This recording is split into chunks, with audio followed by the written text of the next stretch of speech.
여러분 반갑습니다. 우리 사회복지사 1급 국가고시를 준비하시는 여러분, 오늘부터 여러분들과 함께 이 기본서 공부를 하게 될 박정훈이라고 합니다. 우리 열심히 공부하셔서 여러분들이 가지고 계신 꿈, 그리고 계획, 목표를 꼭 이루시길 진심으로 기원합니다. 자, 오늘부터 우리가 인간행동과 사회환경이라고 하는 과목을 공부하게 될 겁니다. 정확히는 과목이라기보다는 이제 시험에서는 영역이라고 얘기를 하죠. 자, 한번 볼까요? 우리가 1교시 시험 때 인간행동과 사회환경이라고 하는 첫 번째 영역, 그리고 이제 사회복지 조사론이라고 하는 두 번째 영역의 시험을 보게 됩니다. 그 중에서 첫 번째 영역인 인간행동과 사회환경이에요.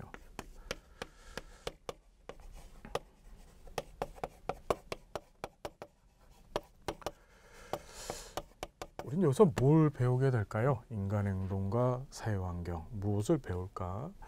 자, 여기 단어들이 몇 개 등장합니다. 이제 인간이라는 말이 등장하고, 또 행동이라는 말이 등장하고, 사회 또는 이제 환경이라는 말이 등장을 하게 되죠. 자, 그래서 보면 우리 왜 인간이란 말이 등장하냐면, 인간이라 함은 사회복지사가 하는 행위, 즉 사회복지 실천. 그렇죠. 예. 사회복지 실천에 있어서 유일한 대상, 즉 사회복지사가 자신이 가지고 있는 지식이나 또는 기술이나 가치를 실현할 유일한 대상이 바로 인간입니다. 그래서 우리는 인간에 대해서 어떻게 잘 알아야만 하겠죠. 그래서 인간에 관한 공부를 할 건데, 특히 어떤 공부를 하느냐, 인간 행동에 관한 얘기를 공부할 겁니다. 자, 인간 행동, 인간이 벌이는 어떤 상황 또는 다양한 생의 변수들이 있어요. 우리 이런 것들을 일반적으로 묶어서 사회 또는 뭐 환경이라고도 얘기하죠. 그렇죠.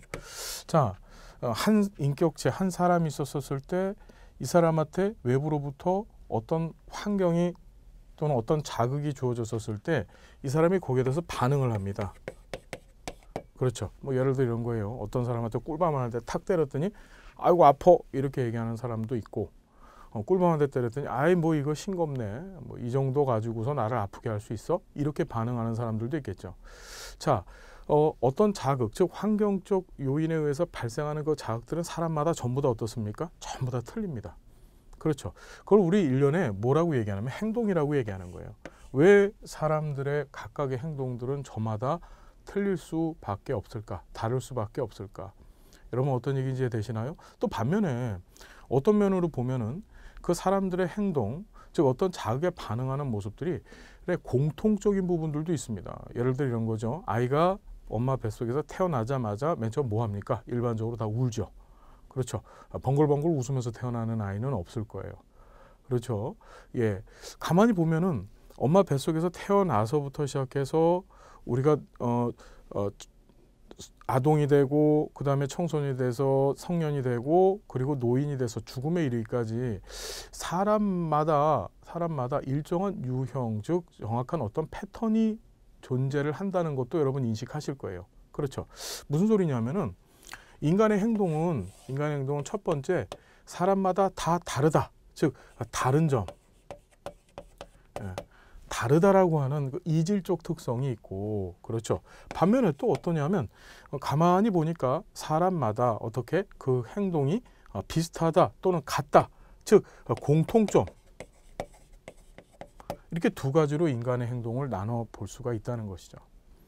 자, 우리 여기서 굉장히 중요한 것들을 이제 공부하게 될 것인데, 자, 인간 행동과 사회 환경은 구조적으로 어떻게 구성이 되어 있냐면은 인간이 다른 점, 왜 사람마다 다르게 행동할까? 즉 어떤 자극, 환경 변화에 대해서 왜 다르게 행동할까에 초점을 두어서 연구한 것을, 그걸 이론화시킨 것을 우리는 성격 이론이라고 얘기합니다. 무슨 이론이요, 여러분? 따라해 봅시다. 성격 이론. 다시 한번 성격 이론. 그러니까 어떤 차이점, 다른 점, 왜 사람마다 다 다를까? 왜 행동이 다를까? 그걸 연구하는 것이 성격 이론이에요. 이 성격 이론은 여러분 잘 아시겠지만 일반적으로 우리가 알고 있는 심리학이라고 생각하시면 돼요. 그래서 이 성격 이론을 크게 세 덩어리로 여러분들이 공부하시게 될 겁니다. 이제 첫 번째가 정신 역동 이론이라는 걸 공부해요. 인간마다 자 행동이 다르다. 그 원인을 이 성격 이론가들은 뭐라고 찾냐면 뭐가 틀려서 캐릭터, 즉 이 성격이 틀리기 때문에, 성격이 다르기 때문에 행동이 다르다라고 얘기를 하는 거예요. 여러분 이해가 되시죠? 그래서 성격 이론이라고 얘기하고, 첫 번째 이제 정신 역동 이론가들이 등장합니다. 그래서 여기서 우리가 누굴 배우냐면 프로이트라고 하는 학자를 공부합니다. 그분이 얘기하신 정신 분석 이론이라는 거 공부할 거고요. 두 번째 에릭슨이라고 하는 학자 등장합니다. 에릭슨이라고 하는 사람이 얘기했던 이제 심리 사회 이론 또 공부하게 될 것이고, 세 번째는 칼 구스타프 융이라고 하는 학자가 등장을 하죠. 이분이 얘기했던 뭡니까? 분석 심리 이론 공부하게 되고, 이제 네 번째가 아들러라고 하는 학자가 등장하죠. 이 아들러의 뭐가 등장합니까? 개인 심리 이론이라고 하는 크게 네 가지의 이론가들을 가지고서 정신 역동 이론을 공부하게 될 겁니다. 이게 성격 이론의 첫 번째 덩어리고요. 그러니까 이들은 뭐냐면은 각각의 인간의 성격이 다른 이유, 그래서 행동이 달라질 수밖에 없는 이유, 그렇죠. 그것을 자기 나름대로 이론화 시킨 것들이에요. 자, 두 번째로 우리는 뭘 공부하느냐? 이제 인지 행동 이론, 뭐 정확히 나누면은요, 인지 발달 이론이라고 얘기하죠. 인지 발달 이론가를 공부하게 될 겁니다. 그래서 삐아제, 우리 장 삐아제라고 하는 분이 얘기했던 인지 발달 이론 공부하게 되고, 두 번째가 이 인지 발달 이론을 조금 더 세분화 시킨 분이 계시죠. 그 유명한 이제 콜버그라고 하는 학자가 있는데, 이 콜버그의 이제 도덕성 발달 이론이라는 걸 또 공부하게 될 겁니다. 자, 이제 세 번째로 행동주의 이론을 공부하게 돼요. 행동주의 이론. 왜 인간의 행동이 다 틀릴까? 왜 성격은 인간마다 다 틀려서 그것 때문에 왜 다른 행동을 보이게 될까? 행동주의 이론가 누가 등장합니까? 이제 스키너, 조작적 조건화 이론. 뭐예요, 여러분? 조작적 조건화 이론 공부하고, 두 번째가 반두라라고 하는 사람 누구요? 반두라의 사회 학습 이론.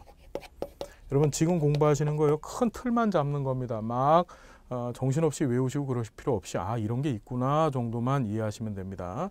자, 위쪽으로 가서 이제 큰 덩어리로 정신 역동 이론, 그 다음에 인지 발달 이론, 세 번째가 행동주의 이론, 이제 네 번째가 인본주의 이론가가 또 등장을 해요. 인본주의 이론가 첫 번째 등장하는 사람이 이제 메슬로우죠. 메슬로우의 욕구 위계 이론. 욕구 위계 이론. 두 번째가 로저스라고 하는 학자 등장합니다.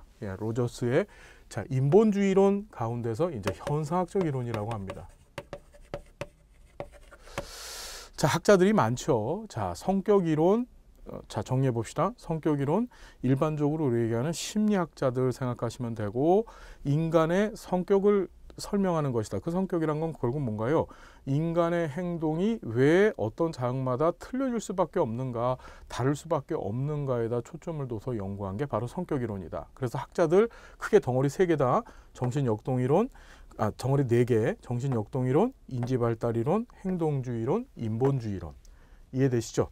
보통은 인지 발달 이론하고 행동주의를 이렇게 하나로 묶어서 인지 행동 이론이라고 얘기를 하기도 합니다. 그것도 좀 기억을 해 두세요. 그래서 정신 역동 이론과 가운데 프로이트의 정신 분석 이론, 에릭슨의 심리 사회 이론, 융의 분석 심리 이론, 아들러의 개인 심리 이론, 인지 발달 이론 가운데 삐아제 인지 발달 이론, 콜버그의 도덕성 발달 이론, 그 다음에 행동주의 이론의 스키너의 조작적 조건화 이론, 반두라의 사회학습 이론, 인본주의 이론의 메슬로우의 욕구 위계 이론, 로저스의 현상학적 이론이 있다. 다시 한번 얘기합니다. 이분들이 얘기했던 얘기들은 뭐예요? 왜 인간의 성격이 다 틀려서 다른 행동들을 보일 수밖에 없는가? 즉 성격의 차이점이 발생하는 원인들을 연구한 것이 바로 이 성격 이론가들이다. 이해가 되시죠? 자, 반면에 이제 공통점에 관해서 얘기합니다. 자, 인간 행동에는 어떤 유사한 점, 공통점이 있더라. 자, 그걸 연구한 것이 바로 무엇이다? 발달 이론이라는 거예요. 무슨 이론? 발달 이론. 인간 발달은 어떤 체계적 순서에 의해서 정해져 있고, 그 순서에 의해서 형성되어지는 그 인간 발달이 뭡니까? 인간 행동의 어떤 공통적 유형을 만들어내더라. 그렇죠. 그래서 이 인간 발달 이론을 보면은 이제 태아기서부터 시작해서 태아기, 그다음에 영아기, 유아기, 그렇죠.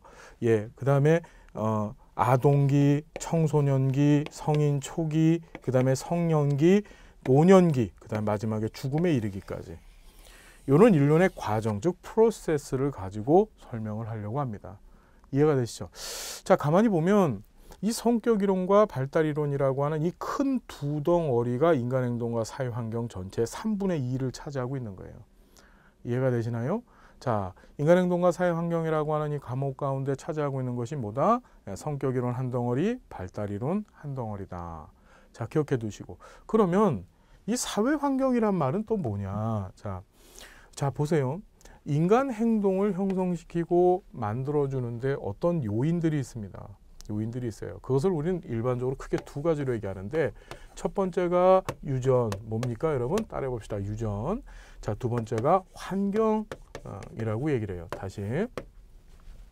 인간 행동을 형성시키고 만드는 것. 다시 한번 얘기하면 인간의 이런 성격을 형성시키는데 요인적 역할을 하는 것이 바로 이제 유전과 환경이다라고 생각하시면 되는데, 자, 꼭 기억을 해 두셔야 됩니다. 유전은 뭐 잘 알고 계시겠지만 타고난 것이죠. 태어나면서부터 가지고 나온 것이 유전이고, 환경이라는 것은 한 인간이 있다면은 인간의 외부로부터 들어온 자극입니다. 다시, 유전이란 거는 한 인간이 있으면은 인간이 태어나면서부터 가지고 나온 거예요. 그렇죠. 그렇죠. 보통은 유전적인 것은 변화되어질 가능성이 별로 없죠. 자, 반면에 환경이라는 것은 뭡니까? 예, 외부 자극에 의해서 어떠한 인간의 성격을 형성시키고 만드는 것입니다. 그래서 우리가 인간 행동과 사회 환경에서 인간 성격 발달에 있어서 중요한 요소 두 가지 뭐다? 유전과 환경입니다. 자, 그런데 사회복지사가 이 유전과 환경 다 중요하지만 사회복지사가 더 많은 초점과 관심을 둬야 될 부분은 사실 어딜까요? 자, 가만히 보세요. 한 인간이 있었을 때 우리가 어떤 유전적인 것을 뒤바꿔 놓고 유전적인 것을 어떻게 변화시킬 수는 없겠죠. 그렇죠.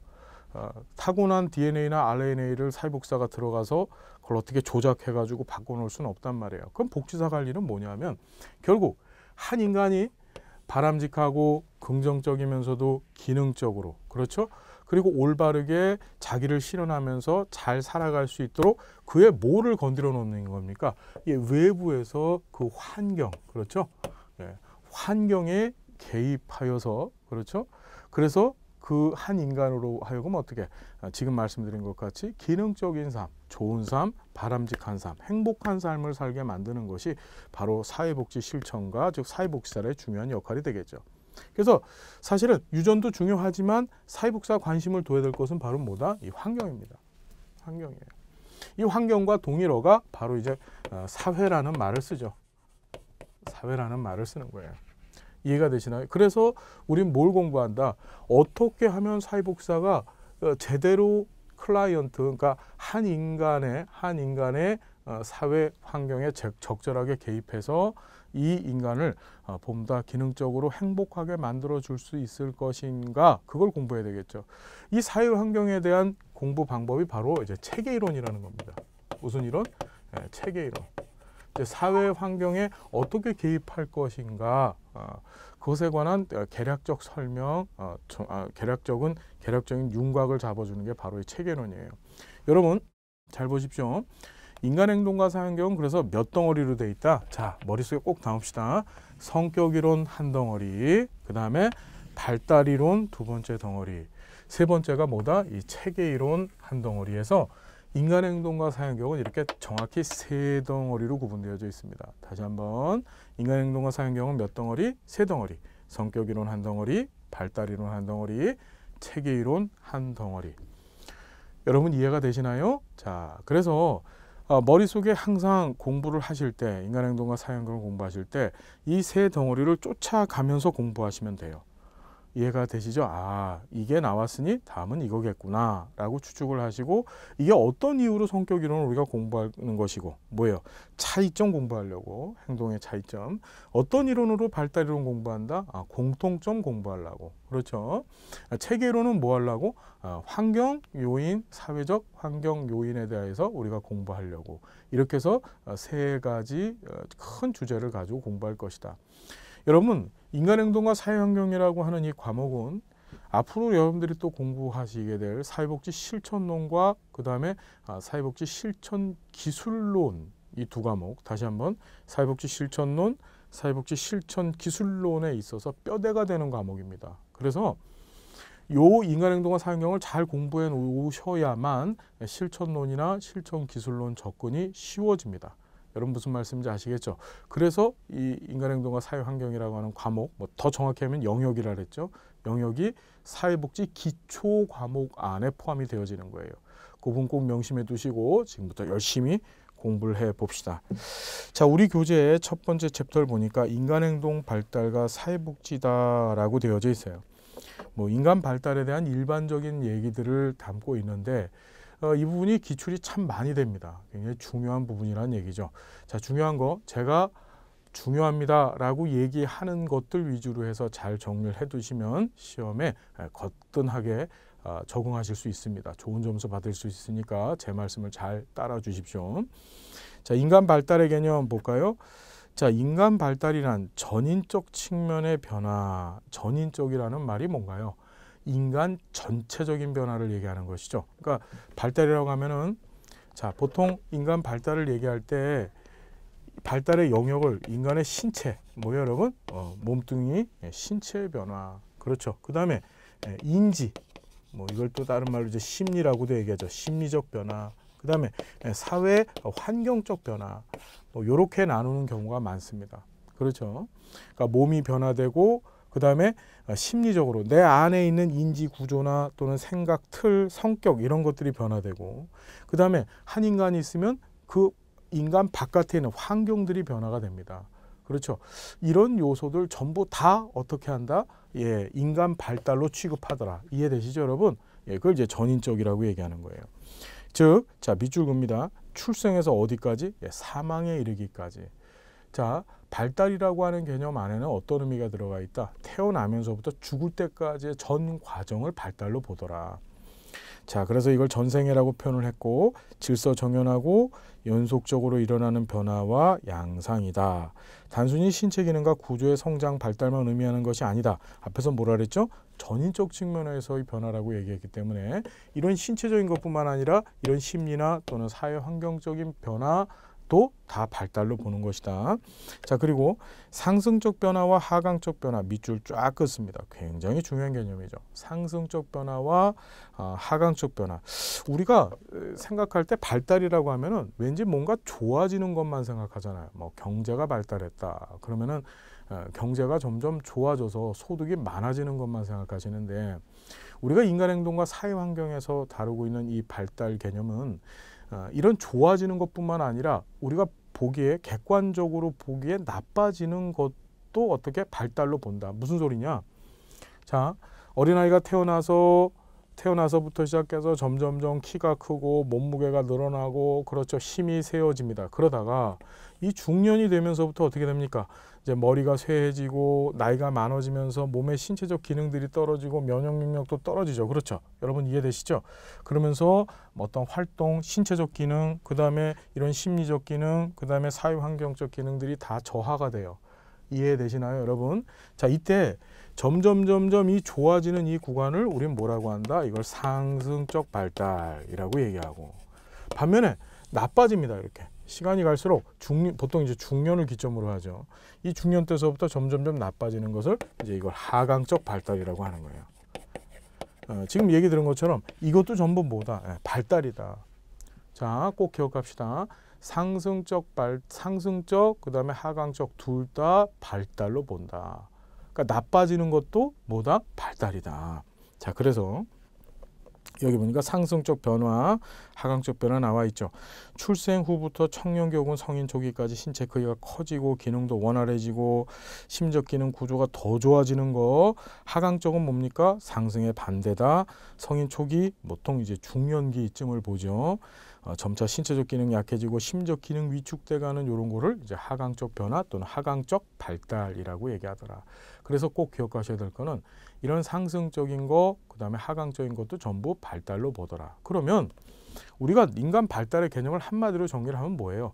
인간 전체의 발달을 보되 그거를 기간은 어떻게? 전생애적, 즉 태어나면서부터 죽을 때까지 일련의 전생애적 과정을 전부 발달로 보고 그 안에서 발생하는 이런 상승적인 변화나 또는 하강적인 변화조차도 어떻게 전부 다 발달 영역 안에 집어넣어서 이해하더라. 여러분 이해가 되십니까? 자, 이 플러스 원에 보면 학자별 인간 발달의 정의가 나와 있습니다. 이건 한번 그냥 편안히 읽어봐 주세요. 자, 인간 발달의 기본 전제, 지금 앞에서 개념 설명을 하면서 나왔던 얘기들을 좀 더 이렇게 풀이를 해놓은 겁니다. 보면 전체로 이해돼야 된다. 뭐라고? 전체로. 그냥 신체 하나만 보는 거 아니다. 인간을 구성하고 있는 모든 요소들, 즉 신체, 심리, 사회환경 이런 요소들을 다 가지고서 사회복사는 어떻게 한 인간을 봐줘야 된다 이런 겁니다. 자, 그러니까 전체로 이해되어야 된다는 소리는 뭐예요? 사회복사의 시각이, 관점이, 인간에 대한 관점이 어떻게 이런 요소들 전체를 가지고서 한 인간을 바라봐 줘야 된다는 얘기죠. 인간 발달의 성장은 전생애다. 앞에서 얘기 드렸어요. 인간의 삶은 시간에 따라 지속성과 변화의 양상을 보이고 인간의 발달과 행동은 그에 관련된 사항보다 인간관계의 맥락, 무슨 맥락? 인간관계의 맥락. 인간관계가 바로 뭐죠? 환경 얘기하는 거예요. 환경이 중요하다. 자, 인간 발달과 사회복지와의 관계해 봅시다. 사회복지 실천의 기본 재료이자 원재료인 인간이 더욱 행복한 삶의 과정을 영위해 나갈 수 있도록 원조하기 위해서 인간 본성에 대한 이해가 필수적이다. 앞에서 말씀드렸지만 사회복지 실천의 유일한 대상은 누구예요? 인간입니다. 그러니까 사회복지사가 사람 대상으로 사회복지 실천하지 혹시 여기서 뭐 강아지 대상으로 뭐나 코끼리 대상으로 해서 사회복지 실천하실 분은 안 계시죠. 그렇기 때문에 어떻게 사회복지 실천의 유일한 대상인 인간을 잘 알아야만 한다. 그 얘기입니다. 그래서 인간행동과 사회환경 공부하는 것이다. 사회복지사는 인간에 대한 이해를 바탕으로 개인, 가족, 집단, 지역사회, 더 나아가 사회적 기능 향상과 삶의 질 개선을 도모할 수 있도록 인간적이면서 효과적인 사회적 서비스를 제공해야 된다. 여기 중요한 말이 등장하는데 자, 우리 이제 실천론 가서도 공부하실 텐데요. 사회복지 실천에 네 대상이 있습니다. 자, 우리가 인간이 있다고 했잖아요. 그죠? 사회복지 실천의 대상은 인간인데 이 인간에 대한 접근을 좀 더 세분화 또는 전문화시키기 위해서 실천 대상을 나누었습니다. 어떻게 나눴느냐? 자, 첫 번째 개인, 뭐요? 네, 개인. 두 번째가 가족. 세 번째가 집단. 네 번째가 지역사회. 자, 이거 머릿속에 꼭 담으셔야 돼요. 사회복지 실천론과 그 다음에 사회복지 실천 기술론은 이 개인, 가족, 집단, 지역, 사회로 구성되어져 있어요. 실천의 대상을 나눌 때. 다시 개인, 따라합시다. 개인, 가족, 집단, 지역사회. 이 말이 입에 척척 붙어 있어야 됩니다. 자, 그래서 여러분 잘 보세요. 개인, 한 개인, 인간이죠. 그렇죠. 가족도 뭡니까? 인간으로 구성되어져 있는 집단이죠.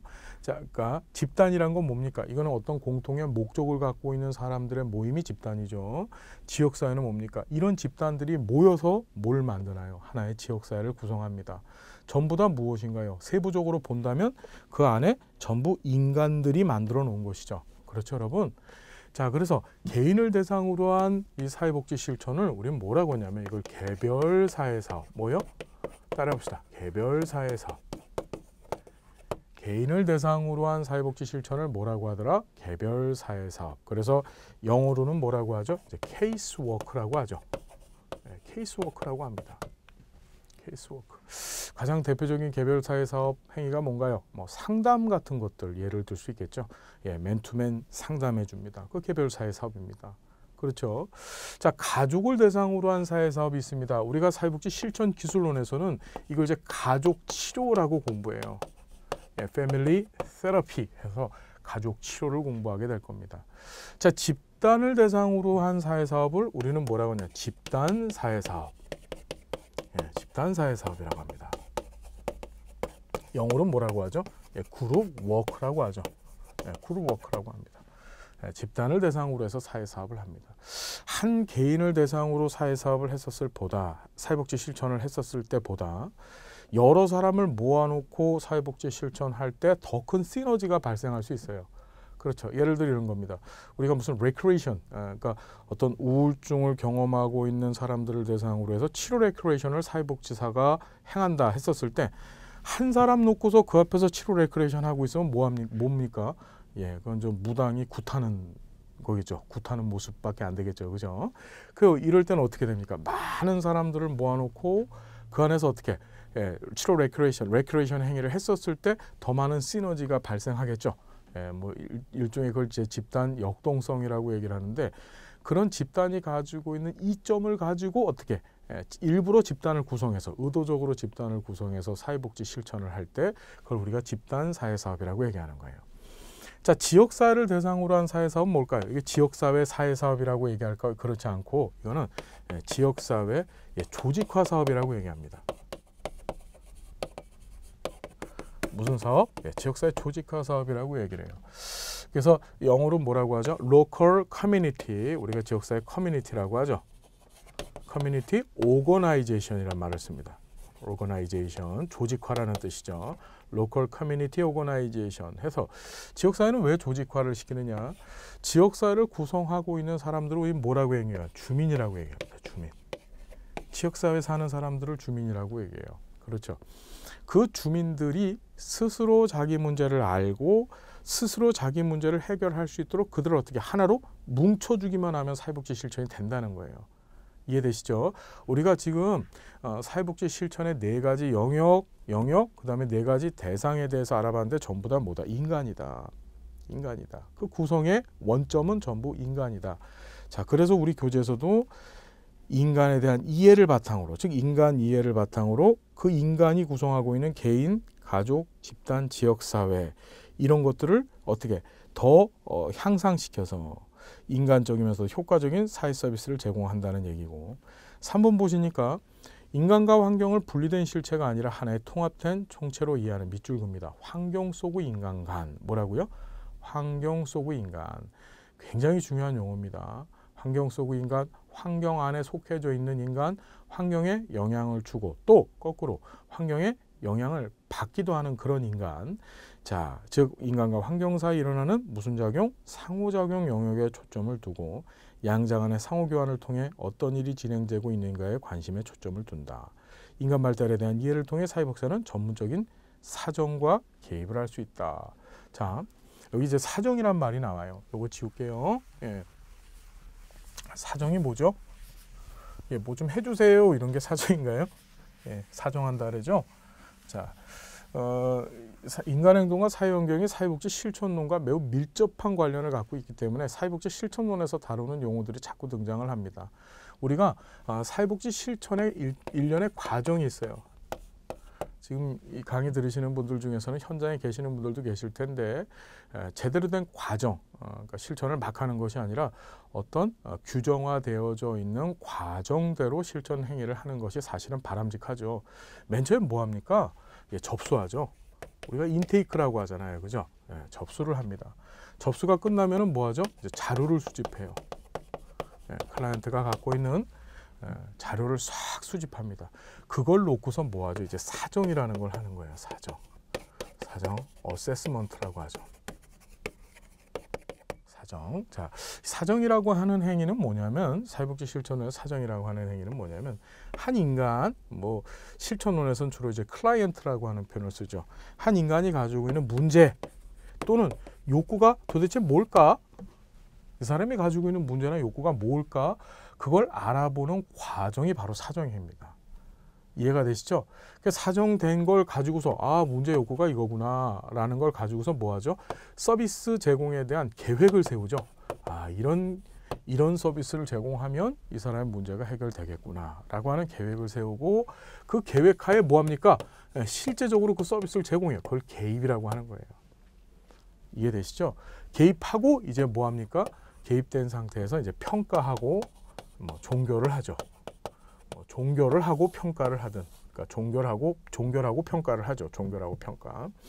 이것이 일반적인 이제 사회복지 실천 과정인데, 우리가 인간행동과 사회환경을 공부했었을 때 사실 가장 실천론의 영향을, 실천 이 과정 가운데서 영향을 주는 부분이 바로 이 사정 부분하고 이 개입 부분이에요.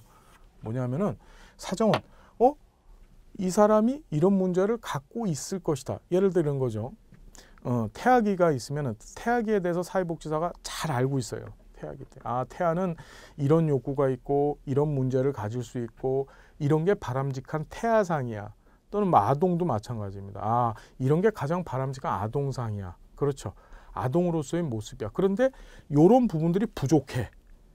이런 부분들이 잘 되지 않고 있어. 누구한테? 이 아이한테는. 이 태아한테는, 이 아동한테는. 이해가 되시나요? 예, 그것을 어떻게 파악해서 이 사람의 문제의 욕구가 뭔지를 복사는 알아낼 수 있는 거예요. 인간행동과 사회환경을 잘 공부하셨으면. 그리고 어떻게 개입할 때도 어떻게 해요? 적절한 개입을 통해서 어떻게 복지사가 알고 있는 수준에 있어서 이것이 바람직한 모습이야, 이것이 바람직한 것이야에 대해서 어떻게 합니까? 예, 그 맞는 해당 개입 계획을 세우고 거기에 대한 직접적 개입을 하게 되겠죠.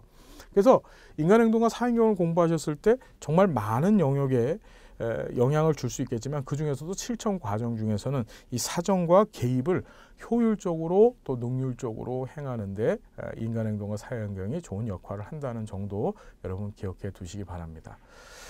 자, 오늘 인간행동과 사회환경이란 과목이 뭔지에 대해서 이제 개괄적인 내용들을 알아봤습니다. 어렵지 않죠? 예, 재밌게 공부합시다, 여러분. 여러분 왜 1급 시험을 준비하십니까? 제가 단언하건대 여러분들에게 꿈이 있고 목표가 있고 계획이 있어서인 줄 압니다. 그 꿈과 계획과 목표가 사실은 어디를 지향하고 있나요? 나 자신을 지향하고 있습니까? 여러분들이 훌륭한 사회복지사가 돼서 여러분들의 도움을 받아 바뀌어질 사람들, 즉 여러분들이 도와줘야 될 사람들을 향하여서 혹시 그 꿈과 계획이 지향되어져 있지는 않나요? 사실 그것이 바람직하죠. 헌신적인 사회복지사, 그리고 최선을 다하는 사회복지사, 그리고 멋진 사회복지사, 유능한 사회복지사, 전문적인 사회복지사가 되기 위해서 우리는 열심히 공부하는 겁니다. 꿈과 목표, 계획을 응원합니다. 여러분 화이팅입니다. 다음 시간 또 행복한 모습 만나 뵙겠습니다. 감사드립니다.